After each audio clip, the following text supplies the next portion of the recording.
Hola y bienvenidos a Bruselas Te Quiero, nuestro programa semanal de debate político. Desde el corazón de Europa analizamos los principales temas de la actualidad internacional y vemos la postura y el papel de la Unión Europea con sus luces y sus sombras. Soy Amaia Echevarría, gracias por estar ahí. Comenzamos. Los líderes de los países de la OTAN se han reunido en La Haya para su cumbre anual. En vista de la latente amenaza rusa, han acordado un aumento drástico en el gasto de la defensa colectiva. Pero también se trataba de satisfacer a un impredecible líder que habita la Casa Blanca. ¿Resolverá esto todos los problemas y desafíos actuales?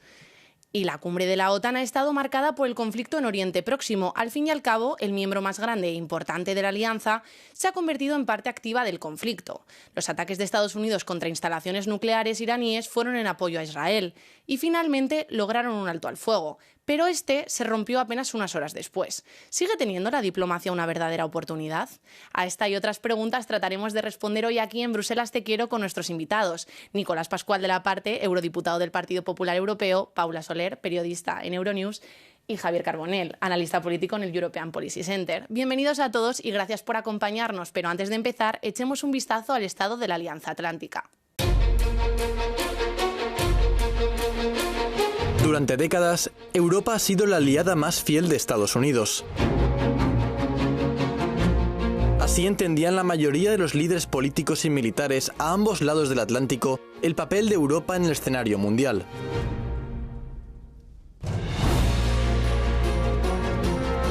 Hoy eso ya no es suficiente, ya que el presidente estadounidense Trump parece tratar a sus leales aliados como oportunistas. Por eso la perspectiva de ser abandonados por Estados Unidos genera una angustia existencial entre los europeos. ¿Quién lideraría la defensa occidental en caso de un ataque ruso? En La Haya, los aliados europeos de la OTAN acordaron invertir más en defensa. El objetivo ahora es alcanzar el 5% del PIB en los próximos años. ¿Es esto realista para todos? El gobierno de Pedro Sánchez se ha negado a asumir un gasto mayor del 2,1%. ¿Servirá la cumbre para calmar a Washington en los años venideros? Nicolás, quiero empezar contigo porque se han tratado muchos temas, pero uno de los principales ha sido definitivamente ese aumento del gasto militar, aspirando a un 5% del Producto Interior Bruto de cara a 2035. ¿Es eso una quimera para los Estados miembros? No lo sé, vamos a ver, en cualquier caso ha habido un compromiso que en principio era para satisfacer realmente al presidente Trump, que fue el que fijó ese umbral, pero después, lógicamente, hay una necesidad objetiva, con independencia del presidente de Estados Unidos, que es que Europa tiene que rearmarse porque tenemos una crisis, tenemos una guerra en Ucrania y podemos tener crisis en el futuro en otros países europeos, tenemos una crisis en Oriente Medio, otra en Irán, es decir, Europa no puede depender ni de Estados Unidos ni de ningún otro país para controlar su vecindad.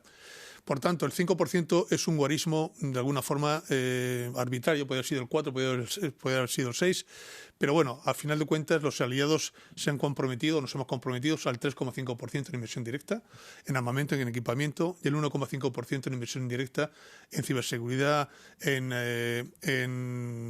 movilidad militar, en infraestructuras, en control de fronteras, etcétera. La verdad es que lo importante no es tanto las cifras cuanto los objetivos, que son las capacidades que se han acordado el 5 de este mes en la reunión de ministros de Defensa de la OTAN, lo que se llaman los capacity targets, los objetivos de capacidades.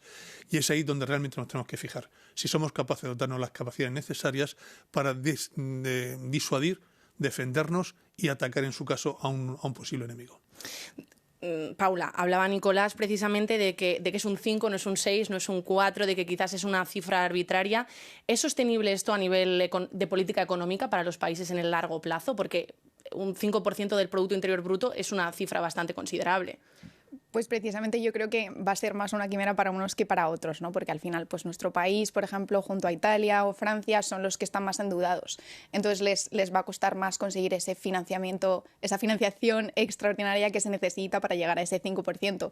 Ahora, sí que es verdad que Sánchez ha hecho mucho hincapié en esas capacidades que cree que se pueden lograr con ese 2,1%, y al final esto va a ser un poco una cuestión de solo el tiempo lo dirá. A lo mejor está dando una patada hacia adelante y es un tema que vendrá en los próximos años como dolor de cabeza para el mismo gobierno u otro, o puede que efectivamente, dadas las capacidades que ellos tienen y el análisis que ha hecho el Ministerio de Defensa de España, sí que se lleguen a lograr esos objetivos, ¿no? Has mencionado el caso concreto de España, ¿no? Pedro Sánchez ha dicho que España no va a superar el 2,1% y uno de los objetivos que utiliza Sánchez para defender ese 2,1% es que aumentarlo al 5% podría poner en peligro el estado del bienestar. Javi, ¿es eso posible, que se ponga en peligro el estado del bienestar por aumentar el gasto en defensa? A ver, obviamente el presupuesto es el que es. Y si hay un 100% y te gastas un poco más de porcentaje en defensa, te lo gastas menos en otras cosas. Y se puede decir, bueno, se puede recortar en algún tipo de gasto superfluo, pero en general la mayor parte del presupuesto en España se gasta en deuda, se gasta en pensiones, se gasta en sanidad y se gasta en educación. Entonces, cuanto más nos gastemos en una cosa, hay que explicarlo y hay que decirlo, menos nos gastaremos seguramente en otras. Y no pasa nada, decir, es cierto que seguramente hay que hacer algún cierto tipo de gasto en defensa, pero hay que decir también que eso va a afectar a otras partidas y eso hay que decirlo claro.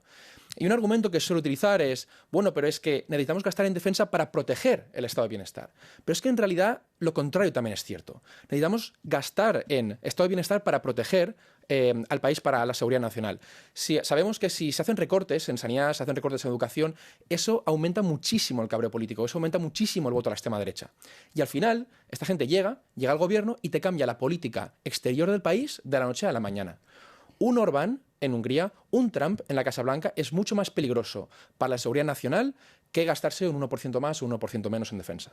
¿Concuerda con esto, Nicolás? Vamos a ver, el tema de defensa, a mí no me gusta hablar del gasto en defensa, yo prefiero hablar de inversión. Porque si hablamos de inversión en sanidad y hablamos de inversión en educación, tenemos que hablar de inversión en defensa. Como bien has dicho, la defensa es una precondición para mantener nuestro estilo de vida, nuestras libertades, nuestra democracia, nuestra división de poderes, nuestro modelo de estilo europeo. Hasta ahora hemos subarrendado nuestra seguridad a los Estados Unidos y eso ya no puede ser.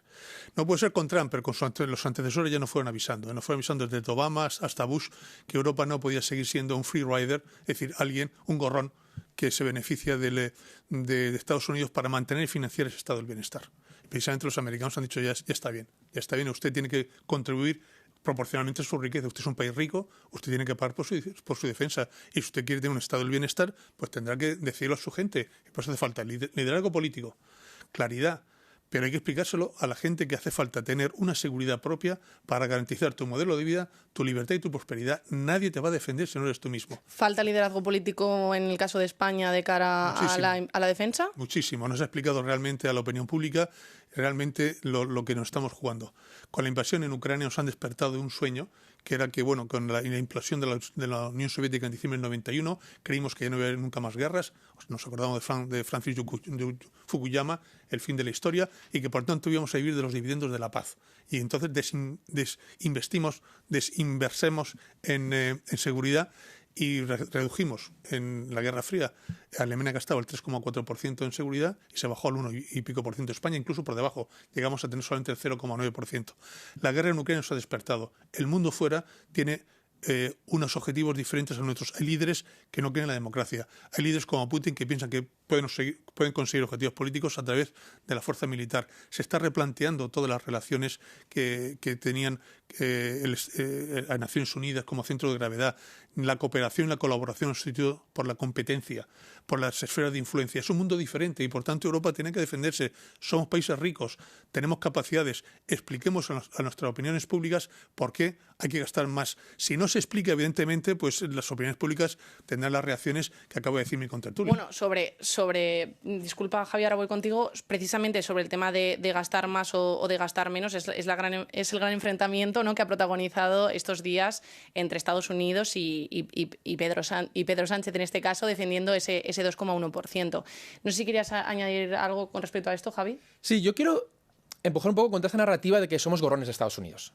Si esto ha pasado que gastamos menos en defensa, es porque a Estados Unidos también le interesaba tener... Es decir, el gasto de Estados Unidos se hace con la contraparte de controlar nuestra política exterior y controlar y tener una influencia sobre los países europeos que de otra manera no tendría. Si nosotros tenemos un gasto en defensa y somos independientes de Estados Unidos, eso implica que tiene menos influencia sobre nosotros. Entonces no somos unos gorrones, sencillamente no era nuestra prioridad y a Estados Unidos le interesaba también tener esa esfera de influencia en Europa. Y yo estoy de acuerdo, creo que estamos de acuerdo en que tenemos que liberarnos de eso y que tenemos que convertirnos en independientes de eso. Y una de las formas, entre otras muchas, es el gasto en defensa. Pero hay otras muchas más. no estamos hablando de que necesitamos seguramente emitir muchos eurobonos para ayudar a que el gasto en defensa sea mucho más efectivo. Tenemos 27 gastos en defensa que son inefectivos. No necesitamos gastar mucho más dinero como Unión Europea, sino gastar conjuntamente. Esto es lo que nos falta. Y este es el debate que no se está teniendo porque estamos teniendo el debate del 5%.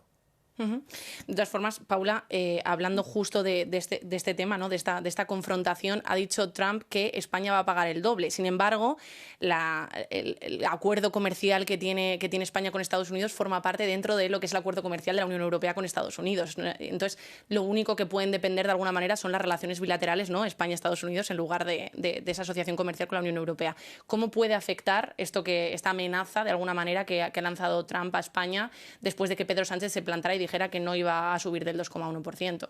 Bueno, creo que el ministro Carlos Cuerpo ya aclaró que efectivamente no podía lanzar este procedimiento de esta manera, ¿no? Pero al final también Macron ha dicho no podemos estar acordando como aliados aquí en la OTAN que vamos a aumentar ese gasto en defensa al 5% y mientras tanto no tener esa paz comercial o tener todas estas barreras arancelarias que tú estás lanzando contra tus propios aliados, ¿no? Entonces es un poco incoherente. Pero luego me parece también interesante destacar aquí que España no es el único que ha hablado de que no quiere recortar en políticas sociales. En la cumbre de líderes europeos esta semana lo ha hecho también el luxemburgués, lo ha hecho también Eslovaquia públicamente antes de la cumbre de la OTAN. Entonces no es una excepción, simplemente cada uno va a ir un poco con esa fórmula y va a hacer un poco sus malabares y matemáticas para que puedan llegar a ese porcentaje y cada uno lo hará lo mejor que pueda y cada uno también tiene que tener en cuenta unas circunstancias nacionales, ¿no? Entonces, en España, un gobierno socialista, un gobierno de izquierdas, pues tiene que defender un poco todo ese gasto social y ese gasto en sanidad pública, etcétera, ¿no? Pero aquí va a ser importante también en los próximos meses y sobre todo de aquí a octubre, ¿no? Que se supone que van a revisar todos estos nuevos instrumentos que se han lanzado para financiar ese aumento del gasto en defensa y para cerrar un poco esos gaps que tenemos militarmente. Y si se proponen nuevos mecanismos, como mencionábamos por aquí, los eurobonos, que todavía hay mucha resistencia, pero que probablemente sea algo inevitable que acabará pasando, pues entonces tendremos también más mecanismos para poder llegar a esos objetivos. Pero es verdad que no podemos llegar sin ese joint procurement, ¿no? Que ahora mismo no me sale en español, pero necesitamos juntar nuestros esfuerzos para poder llegar a esas cifras y para poder llegar a esos objetivos militares. Hablando otra vez del tema de Estados Unidos, el secretario general de la OTAN, Mark Rutte, ha instado a los países a que tengan sus propios planes de defensa sin tener en cuenta, de alguna manera, lo que vaya a hacer Estados Unidos. Pero es muy difícil no contar con Estados Unidos en el panorama geopolítico internacional, ¿no? ¿Es posible no mirar? Es que dos aclaraciones previas. Estado del bienestar tenemos todos los países europeos, no solamente España. Decir Sánchez que no quiere aumentar el gasto de defensa para mantener el estado del bienestar, como si los demás estuviesen en África y no tuviesen estado del bienestar. Los tiene mejor incluso que nosotros en algunos casos. Eso no es una excusa. Después, he sido el único líder, quizás otros pensaban igual que él, pero he sido el único líder que lo ha firmado las conclusiones finales del Alfa a la Omega y media hora más tarde sale diciendo públicamente que no lo va a cumplir. Es el único que lo ha hecho. Y eso, lógicamente, tiene un precio político y tendrá un precio diplomático sin ninguna duda. No se puede firmar un documento y salir después a una rueda de prensa y decir que no vas a cumplir lo que has firmado. Eso no es serio, ni es de un líder político. Dicho esto, efectivamente, enfrentarse a los Estados Unidos en cualquier campo tiene sus riesgos.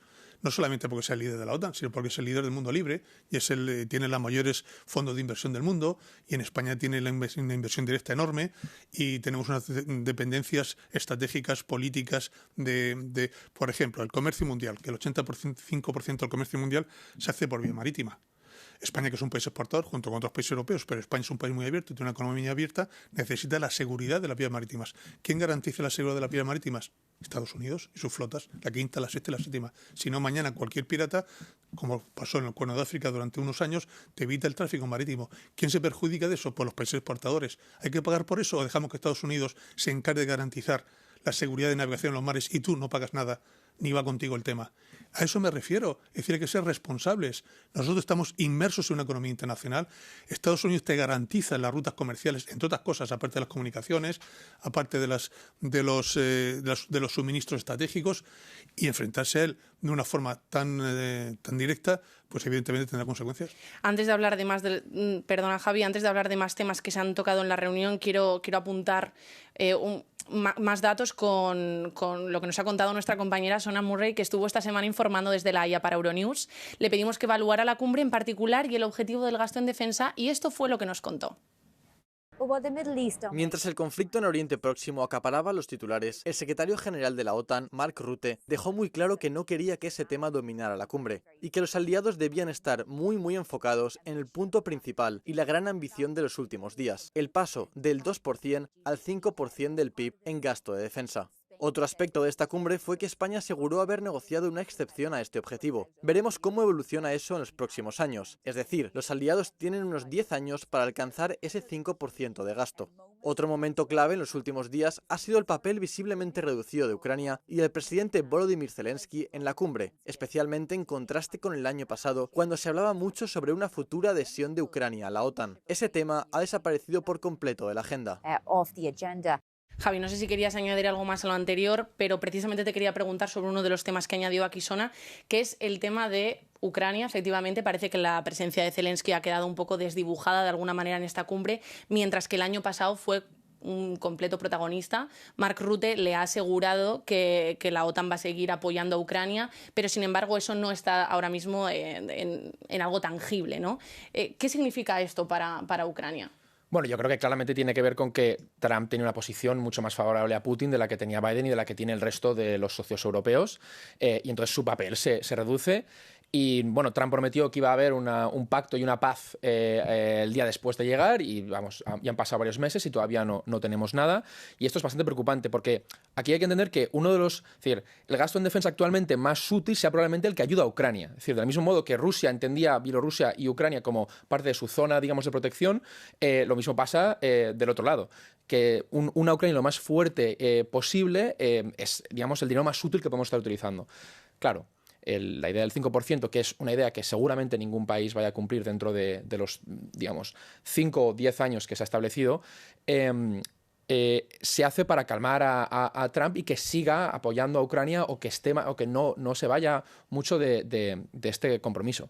Pero bueno, vamos a ver qué va a pasar, y creo que aquí hay un gran problema, que es que tenemos una contradicción entre que Trump quiere eliminar Rusia como una amenaza contra Ucrania, al mismo tiempo nos está pidiendo mucho más gasto en defensa. ¿Para qué enemigo exactamente?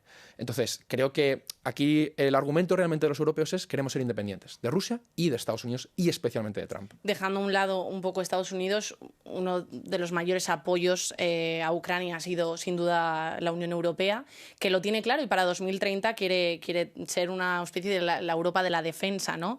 Y ya tiene este programa SAFE con una inversión de 800.000 millones de euros. ¿Está tomando Europa, Paula, los pasos suficientes para ir en esa dirección? Yo creo que los pasos se están tomando, y de hecho von der Leyen decía esta semana también que es prometedor que se estén viendo cómo los Estados miembros pues se suman a todos estos programas o están activando estas cláusulas del pacto de crecimiento y estabilidad, creo que se llama en español. y entonces estos son buenas señales, pero también está diciendo que no es suficiente, que hay que actuar más rápido, que hay que actuar más en conjunto, que efectivamente las dependencias que tenemos no solo hacia Estados Unidos, pero especialmente hacia Estados Unidos, se tienen que reducir para asegurar nuestra autonomía estratégica en los próximos años.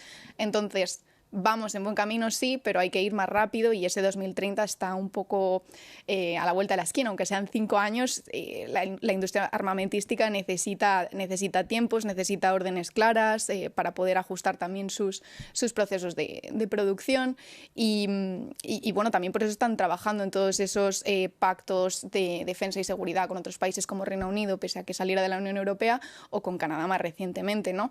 Es decir, van por un lado hacia el Buy European, vamos a comprar más europeo, vamos a producir más europeo, vamos a trabajar más en conjunto. Y por otra parte, no olvidemos que, pese a que esté cambiando un poco el orden mundial, tenemos socios que piensan como nosotros y que tienen los mismos valores y que defienden esos valores democráticos, ¿no? Entonces creo que está jugando un poco a esas dos bandas y todavía hace falta un impulso mayor porque hay partes o hay capacidades de alta gama que Europa ahora mismo no produce, no tiene y que van a llevar muchos años producir. Entonces podemos reducir dependencias de Estados Unidos, pero también tenemos que ser realistas y darnos cuenta de que hay cosas que no tenemos y no vamos a poder tener. Bueno, sobre producir, justamente Mark Rutte dijo que era inconcebible que Rusia produjera en 3 meses lo que la OTAN producía en un año, ¿no? Y que eso era un peligro y que por eso también había que avanzar en inversión en defensa, ¿no? ¿Es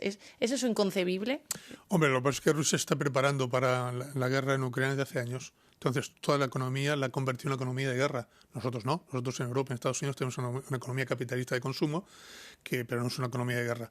Si Europa se dedicase a convertir sus economías en economía de guerra, por supuesto que tendríamos una superioridad inmensa sobre Rusia. Tenemos algo así como 10 veces más PIB que Rusia.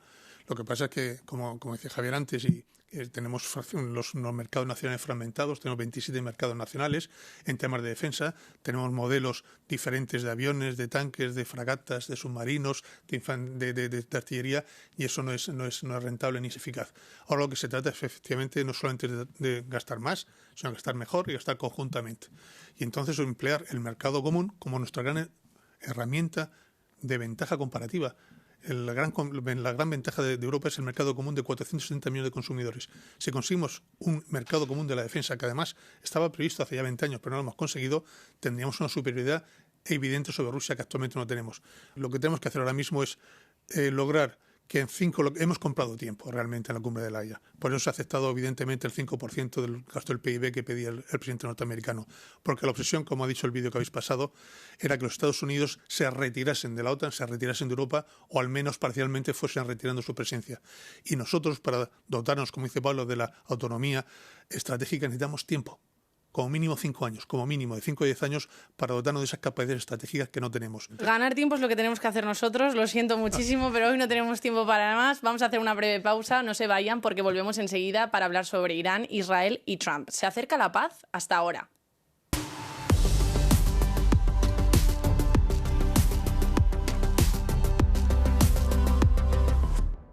Bienvenidos de nuevo a Bruselas Te Quiero. Soy Amaya Echevarría y junto con mis invitados repasamos algunos de los temas de actualidad de estos últimos días.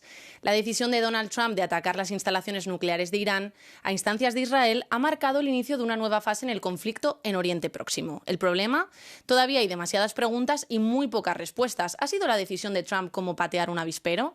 ¿Es historia ya el programa nuclear iraní? ¿Y qué hay del cambio del régimen en Teherán? ¿Cómo podría lograrse sin una invasión militar? Sobre todo, ¿qué pasa con el alto el fuego? Javi, ¿qué riesgos entraña los últimos acontecimientos con la participación completamente activa de Estados Unidos en este conflicto? Pues para mí hay 2 riesgos fundamentales. Uno es que esto es una patada a todo principio internacional, de que esto es literalmente ir a tirar bombas a otro país soberano.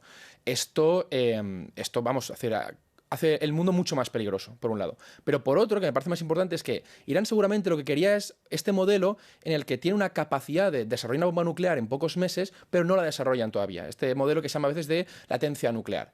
Y este modelo básicamente se lo está cargando Estados Unidos. Y eso para mí es peligroso porque lleva a los países a 2 decisiones. O tienen bombas nucleares para que te dejen en paz, o no la desarrollas y te conviertes en una presa fácil de lo que quiere hacer el siguiente presidente de Estados Unidos. Y eso me parece que aumenta mucho el peligro a nivel de seguridad internacional. Nicolás, ¿qué motiva al presidente norteamericano a tomar esta decisión? O sea, Irán ha estado siempre tratando de desarrollar un programa nuclear muy sospechoso. Que es también el objetivo de Israel, precisamente, claro, ¿no? Irán está en un mar de petróleo y en un mar de gas. Para producir electricidad no necesita energía nuclear, pero demos por bueno que necesita energía nuclear. Los usos civiles de la energía nuclear exigen simplemente un enriquecimiento del 5% del uranio. Más del 5% del uranio no tiene capacidades civiles apenas. Con el 20% sí, los submarinos propulsados por energía atómica, Irán no tiene ningún submarino, y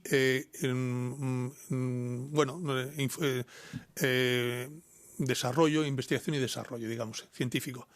Pero es que Irán ya tiene 400 toneladas de uranio enriquecido al 60%. El umbral para conseguir un artefacto nuclear son el 90%. Por tanto, ¿qué hace Irán enriqueciendo 400 toneladas de uranio al 60% con qué objetivo de producir electricidad? No, porque para producir electricidad basta con el 5% de enriquecimiento. Es decir, su programa es muy sospechoso. Dicho esto, ni Israel ni otros países pueden permitir que Irán se haga con la bomba atómica, porque para Israel sería una amenaza existencial. Israel también tiene la suya, por otro lado. Y entonces Israel decidió un ataque preventivo contra Irán sobre los objetivos militares, las bases que tienen producción de armas nucleares, las famosas centrifugadoras, y Estados Unidos le ha ayudado con armas que no tenía Israel, con esas bombas que penetran en los hilos y que penetran la roca para acabar. No sabemos si ha acabado con las capacidades nucleares de Irán o no, según un informe del Pentágono no, solamente se ha retrasado en el tiempo, según el presidente Trump había acabado con todo, ya lo veremos pronto. Pero en cualquier caso, la comunidad internacional ha decidido, no solamente Estados Unidos, sino también Europa y la comunidad internacional, que Irán, con este régimen, que además es desestabilizador en todo Oriente Medio, porque financia a los hutíes, financia a Hamas, financia a Hezbollah, es decir, es un centro de estabilización regional, no puede tener arma nuclear. Si no es por negociación, será por las malas. Ojalá sea por negociación, y sí estamos a tiempo todavía de entrar en una fase negociadora con ellos. Teniendo en cuenta lo que dice Nicolás, Paula, ¿está justificado de alguna manera el ataque de Estados Unidos? A mí me parece que han tomado un riesgo enorme, porque al final... Es como patear un avispero, que decíamos al principio. Sí, no, y al final también se está poniendo un poco en tela de juicio la legalidad de esta decisión, ¿no? Porque ni había una amenaza inminente o no se había justificado esa amenaza inminente, ni tampoco ha pedido la autorización del Congreso, como ha ocurrido anteriormente con otras guerras que ha iniciado Estados Unidos, ¿no? Con lo cual este aspecto es preocupante porque lanza una mala señal, ¿no?, hacia el resto de la comunidad internacional. ¿Está justificado?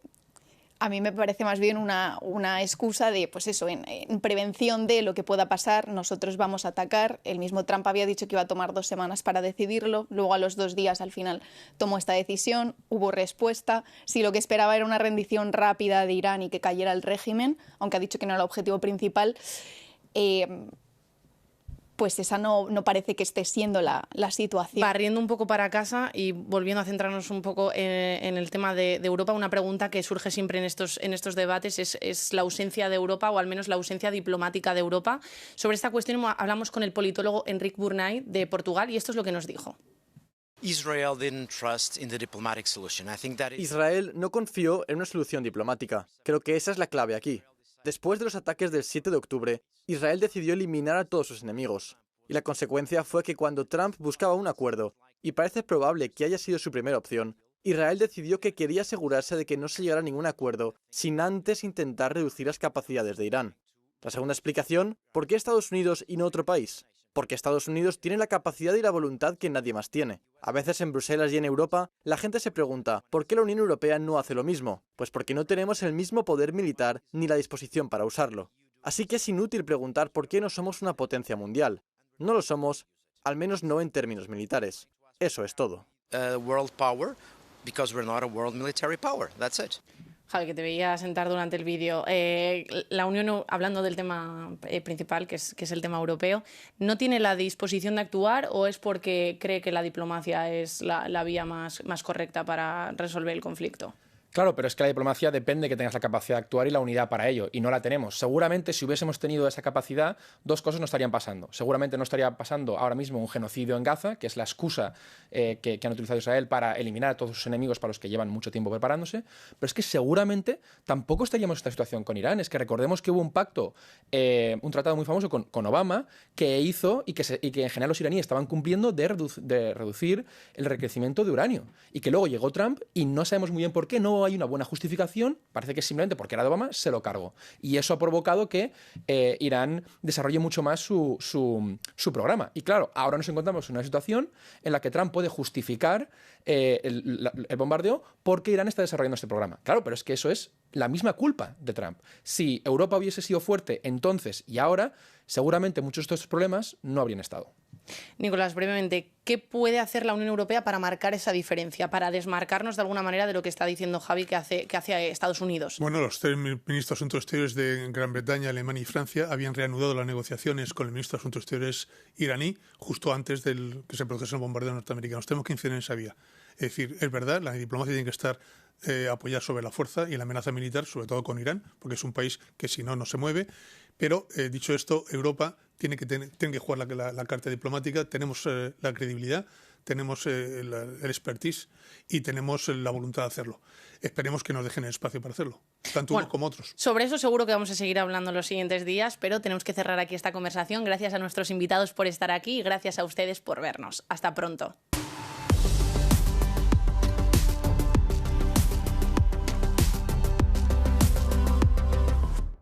Hola y bienvenidos a Bruselas Te Quiero, nuestro debate político semanal en Euronews. Soy Amaia Echevarría y me acompañan Nicolás Pascual de la Parte, eurodiputado del Partido Popular Europeo, Paula Soler, periodista de Euronews, y Javier Carbonell, analista político del European Policy Center.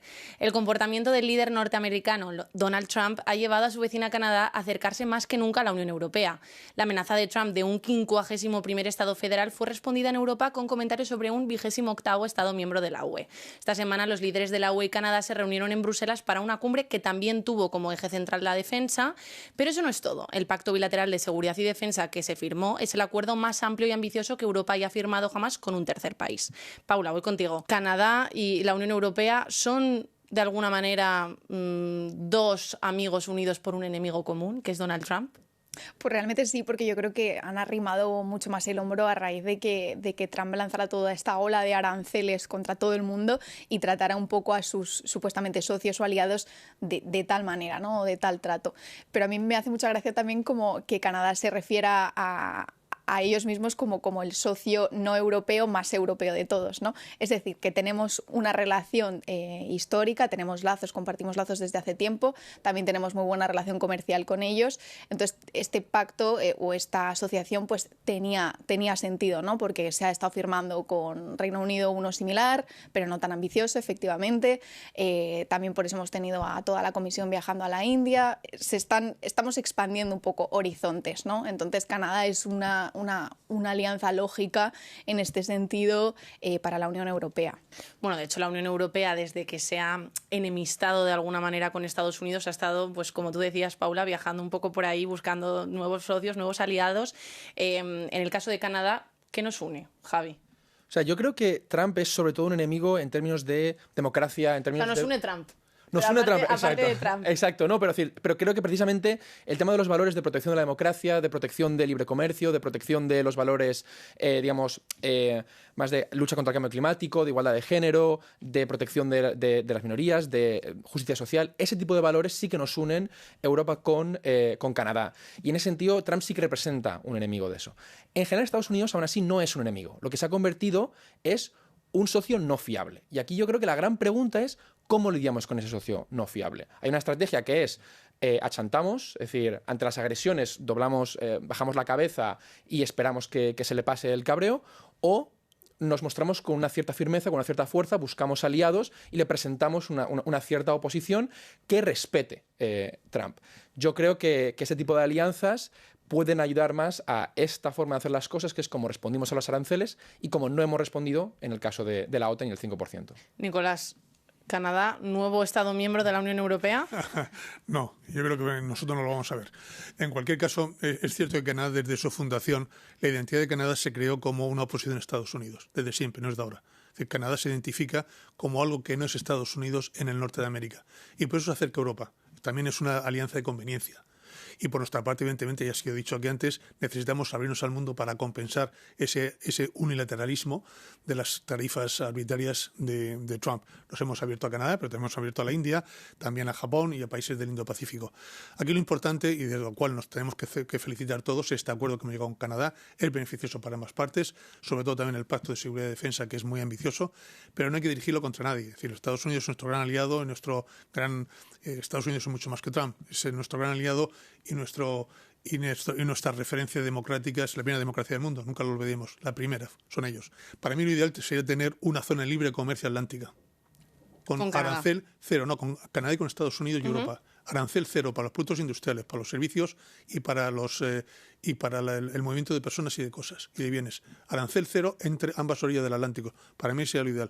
Para seguir hablando de Canadá, quiero que escuchemos un momento brevemente lo que ha dicho uno de los protagonistas clave en este dossier, que es el primer ministro de Canadá, Mark Carney, sobre cómo caracteriza la nueva relación con Europa. Escuchen. Nos estamos reuniendo ahora en este contexto en tiempos difíciles. Podríamos decir incluso que estamos en un momento crucial de la historia. Podemos mirar hacia atrás con nostalgia y desear que el viejo orden regrese de alguna manera. O podemos construir uno nuevo con propósito y colaboración. Y por eso hoy comienza una nueva era de cooperación. Nuestra Asociación Estratégica de Canadá con la Unión Europea para el futuro construirá una relación nueva y más profunda que nos acerque aún más. Desde la defensa hasta lo digital, desde las cadenas de suministro hasta la seguridad. Y esto nos hará a ambos más resilientes y más prósperos. Paula, habla Carney de una nueva era de cooperación. ¿Qué futuro le auguras? Pues bueno, lo mencionaba él también, no se trata solo de un pacto de seguridad y defensa, sino que también quieren expandir un poco sus lazos en el terreno digital. Han firmado también un acuerdo al entrar con este acuerdo de seguridad y defensa también tienen acceso a los préstamos de SAFE, del programa SAFE que tenemos aquí a nivel de Unión Europea. Y luego también han firmado algo que a mí me parece muy curioso, que es una mayor cooperación en términos de critical raw materials, que también es importante para la industria de la defensa, ¿no? Porque al final tenemos ahí muchas carencias, nosotros podemos aumentar nuestras capacidades, pero si no tenemos la materia base, por decirlo de alguna manera, también vamos a tener ahí unas limitaciones, ¿no? Javi, volviendo al tema. Bueno, yo quiero decir una cosa sobre que creo que este acuerdo es muy bueno en el sentido de que el multilateralismo y el respeto por las normas internacionales no solo es una cuestión de valores o no solo es una cuestión idealista de Europa, es en gran parte nuestro modelo de negocio. Es decir, los mercados también requieren de una seguridad jurídica, una seguridad y una confianza en los estados y en que vamos a tener la misma política ahora que dentro de 10 años y que no por un cambio de gobierno va a cambiar. En este caso, lo que está haciendo Trump de la política arancelaria, de pelearse con los jueces, de cargarse el Estado de Derecho, nos ofrece a los europeos una oportunidad muy buena de atraer empresas que quieren apostar por la seguridad jurídica europea. Y esto quiere decir que no es solo una cuestión de idealismo, es una cuestión de modelo de negocio. Y este tipo de acuerdos ayudan en ese sentido. ¿Concuerda con eso? ¿Es una oportunidad para Europa? Sin duda, pero también hemos de ser realistas. El 90% de los intercambios comerciales de Canadá son con Estados Unidos. Eso no va a cambiar. Igual que el 85% de los intercambios comerciales de México son con Estados Unidos, de NAFTA. Por tanto, eso no va a cambiar de la noche a la mañana. Podemos profundizar nuestras relaciones con Canadá, pero el socio comercial por excelencia va a ser siempre Estados Unidos.